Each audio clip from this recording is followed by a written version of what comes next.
now this, ARK Investment CEO Cathie Wood plans to vote for Donald Trump in November, saying that he is the best candidate to handle the economy. So why are more on Wall Street rallying behind the former president? Is that it? Better for the economy? Let's get reaction now from O'Leary Ventures Chairman Kevin O'Leary. Great to have you, Kevin.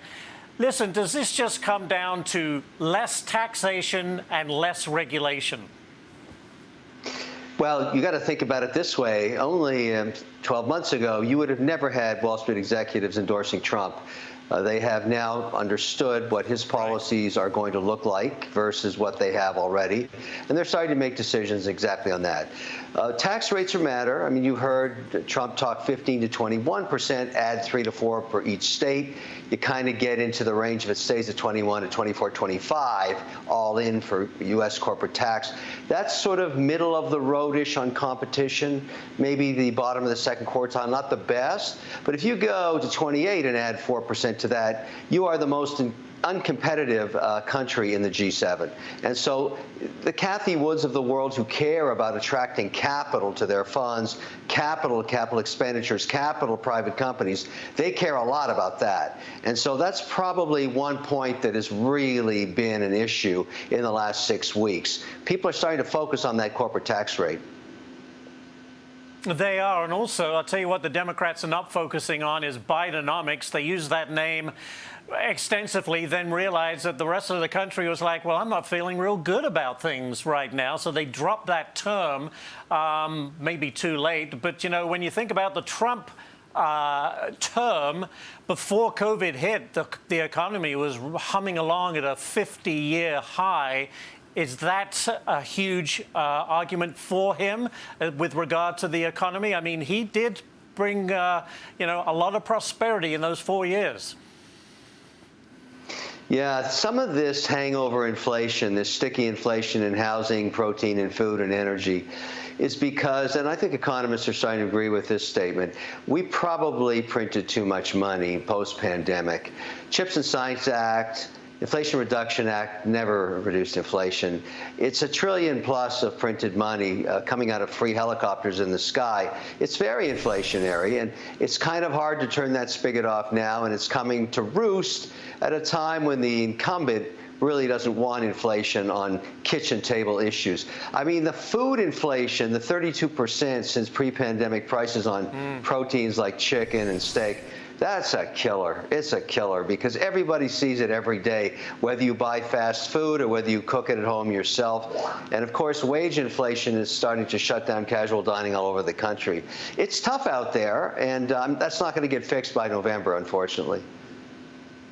No, you're right. You know, I was looking at one of these comments from the GOP, and they put out this statement. They said the threat to capitalism from the Democrats is far more worrying than the threat to democracy from Donald Trump. Would you agree with that?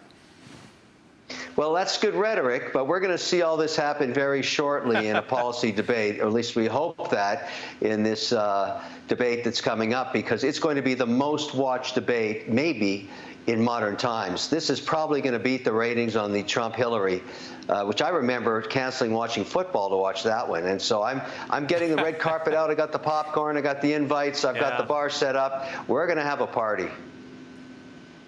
I'm still waiting for my invite on that, but let's move on. Over the weekend, President Trump spoke to voters and said this about his pick for vice president. Take a listen, and I'll get your comment. Have you decided who your vice president is? Pick Tulsi! In my mind, yeah. Do they know? No, nobody knows. That's right. Tim Scott, your way, baby. Win. Who do you like as VP? I like you to run the whole country the way you did. Who do you like? JD. You like JD? Who do you like? Who? Oh, that's interesting. Who do you guys like as VP? Tim Scott! Tom Cotton. Tim Scott! Tom Cotton. Tom Cotton. Marco Rubio! There's a lot of variance.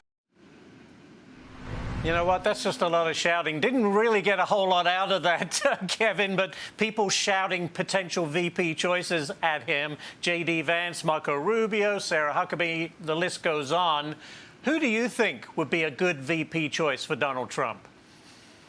I'm for Burgum because I think in this particular election, you think about and Trump said this himself, when he went into government the first time, his first mandate, he'd never done it before. So he made mistakes on cabinet positions, and he knows that. He's admitted it. Now you have to start thinking about who has executional skills. And so it's great to have popular politicians, but governors are generally better choices because they have mandates to run states. They're like the CEO of a state. Yeah. And what I like is the track record of Burgum because they're the richest people in America now. North Dakota, which was off the map for anybody, I never knew where it was. I've been doing a lot of business there lately, and I've watched what he's done. And the GDP per capita on sovereign wealth in that state, they're the richest Americans. So you really wish that Burgum would do that for every state. And I think he's a go-to, get-it-done guy while Trump's a bombastic leader. So he could use Burgum to actually execute on mandates. Could be very, very powerful duet. Very good. We'll wait and see. Hopefully we'll find out soon enough. Kevin, thank you. I think you're coming back later in the show, but great stuff as always.